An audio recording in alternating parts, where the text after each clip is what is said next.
또 하나 화제가 된 것이 김정은 위원장이 선물로 보낸 송이버섯인데요. 북한 뭐 보냈다면 톤 단위로 이렇게 송이버섯을 보내곤 하는데 이전에도 송이버섯 선물로 많이 보냈습니다만 이번에 특히 화제가 된 것은 이것을 이산 가족들에게 선물로 나눠줬다.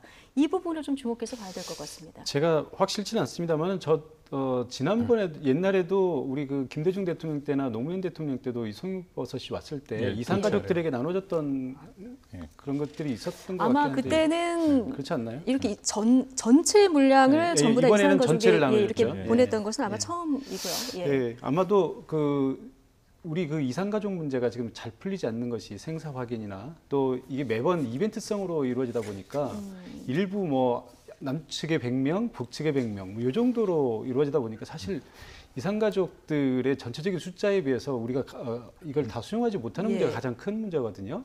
그런데 아마도 이제 우리 대통령께서 이번 그 이산 가족들의 그런 아픔을 좀 배려를 하신 것 같아요. 그래서 뭐 전에는 이게 이제 송이버섯이 오면 일단 그 남한의 지도층들에게 먼저 좀 이렇게 나눠주고 뭐 그게 우선시 되긴 했었던 것 같은데 이번에는 아예 전체 물량을 다 이산 가족들에게 나눠주고 그래서 이산 가족들이 아마 이것을 받으시면서 아마 가슴 뭉클하고 또 고향의 어떤 정을 좀 느끼지 않았을까 이런 생각을 해봅니다. 예. 어제 지금 화면에서도 계속 보셨지만은 문재인 대통령 내외가 또 편지도 써서 보내지 않았습니까? 북녘 산천의 향기가 그대로 담겨 있다. 보고픈 가족의 얼굴을 보듬으면서 얼싸하는 날이 꼭 올 거다. 건강하시라 이런 얘기가 있었고 뭐 또 받으신 할머니의 또 사위는 SNS를 통해서 이런 글을 또 남기죠. 90이 넘은 장모님께서 북에서 넘어온 송이버섯을 받고 우신다.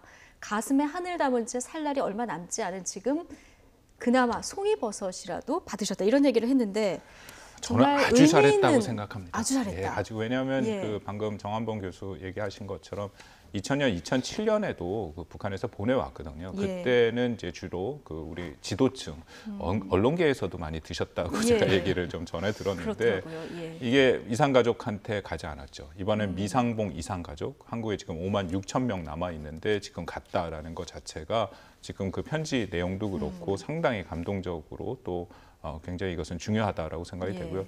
뭐 이건 꼭 매우 중요한 문제는 아니지만 이게 사실은 굉장히 비싸기도 합니다. 이게 천연장애 소송으로 최상급으로 한 1kg 정도 지금 국내 최상급이 1kg에 한 70만 원 정도 하거든요.